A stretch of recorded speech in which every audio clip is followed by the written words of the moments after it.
केंद्रीय कर्मचारियों को इस समय 8वें वेतन आयोग का बहुत इंतजार है। ऐसा इसलिए कि इससे न केवल सैलरी में इजाफा होगा बल्कि यूपीएस के तहत पेंशन भी बढ़ेगी।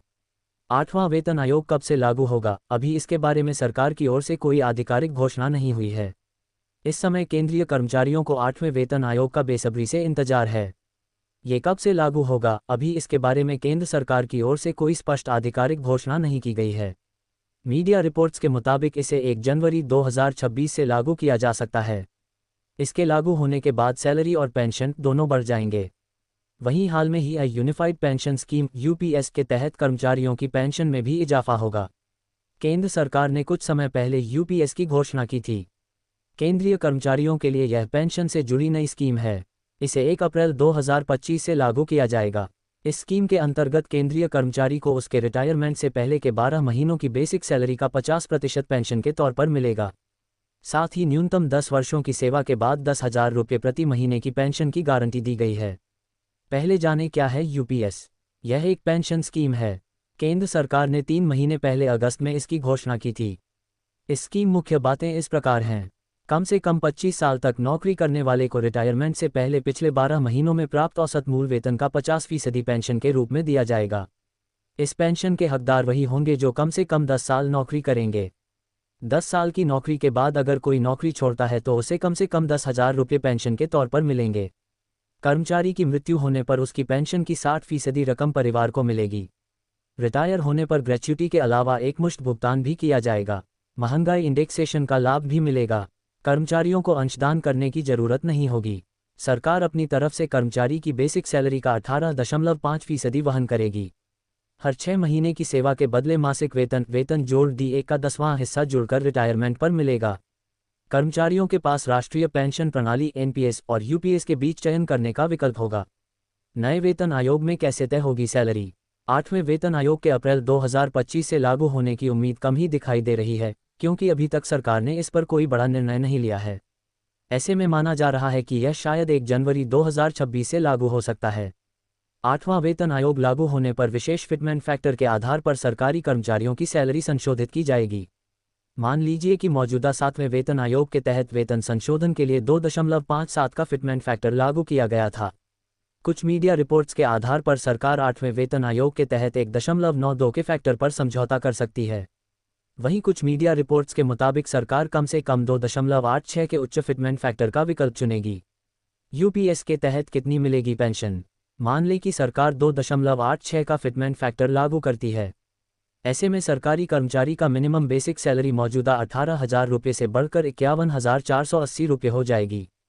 ऐसे में न्यूनतम पेंशन मौजूदा 9,000 रुपये से बढ़कर 25,740 रुपये हो जाएगी।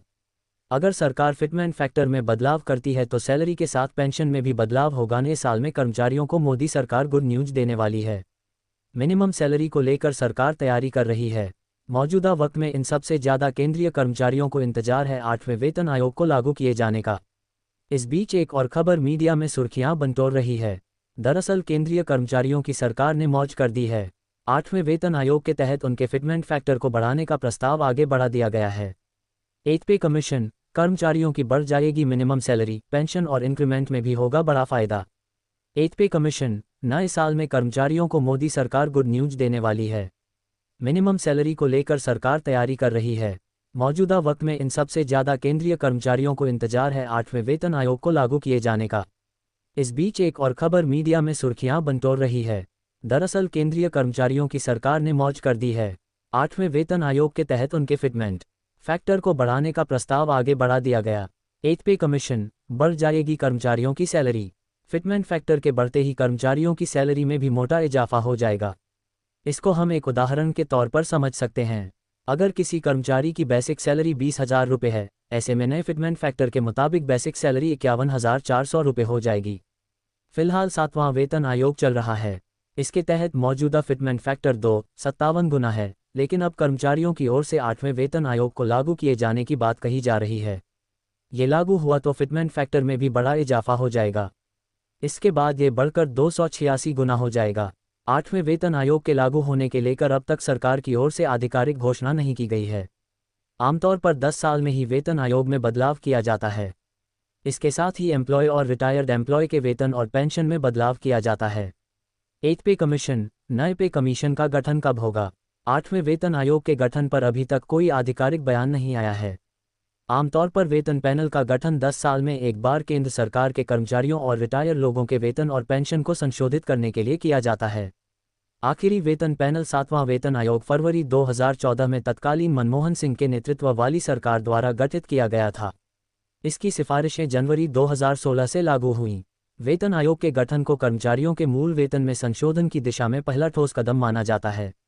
आयोग के गठन के बाद इसे सभी हितधारकों से मिलने और सरकार के समक्ष एक रिपोर्ट पेश करने का काम सौंपा जाता है। बता दें कि आखिरकार लंबे इंतजार के बाद केंद्र सरकार और पेंशनभोगियों के लिए डियरनेस अलाउंस डा में 3% की बढ़ोतरी की गई है। इस इजाफे के बाद सरकारी कर्मचारियों की बेसिक सैलरी 53% तक पहुंच गया है। ये बढ़ोतरी 1 जुलाई 2024 से प्रभावी होगी, जिसका मतलब है कि कर्मचारियों और पेंशनभोगियों को 3 महीने के एरियर्स भी अक्टूबर 2024 की सैलरी के साथ मिलेंगे। यानी दिवाली से पहले इन कर्मचारियों और पेंशनभोगियों को बढ़ी हुई पेंशन मिल जाएगी। उम्मीद की जा रही है कि केंद्र सरकार अगले साल की शुरुआत यानी बजट 2025 में 8वें वेतन आयोग का गठन कर सकती है। गठन के बाद सरकार के सामने अपनी रिपोर्ट जमा करने से पहले आयोग अपनी सिफारिशों को अंतिम रूप देने में कुछ समय लेता है। बता दें कि 7वें वेतन आयोग ने अपनी रिपोर्ट फाइनल करने के लिए 18 महीने से ज़्यादा का समय लिया था और इसे 2016 में लागू किया गया था। सैलरी और पेंशन पर किस तरह होगा असर? पिछले वेतन आयोग की तरह ही कर्मचारी और पेंशनभोगी 8वें वेतन आयोग में होने वाले बदलावों को लेकर भी उत्साहित हैं। 6ठे से 7वें वेतन आयोग में जाने पर कर्मचारियों की सैलरी के लिए 3.68 फिटमेंट फैक्टर की सिफारिश की गई थी। हालांकि सरकार ने बाद में फिटमेंट फैक्टर को 2.57 रखा। बता दें कि सैलरी और पेंशन कैलकुलेशन के लिए फिटमेंट फैक्टर एक अहम मल्टीप्लायर होता है। फिटमेंट फैक्टर के साथ केंद्रीय सरकारी कर्मचारियों की न्यूनतम बेसिक पे 18,000 रुपये हो गई थी, जबकि इससे पहले ये सिर्फ 7,000 रुपये थी, यानी 2.57 गुना का इजाफा। इसी तरह सेवानिवृत्त कर्मचारियों की न्यूनतम पेंशन 3,500 से बढ़कर 9,000 रुपये हो गई। इसके अलावा सेवारत कर्मचारियों की अधिकतम सैलरी 2,50,000 रुपये तक और अधिकतम पेंशन को 1,25,000 रुपये तक बढ़ाया गया था। ये सब 2.57 फिटमेंट फैक्टर पर आधारित था।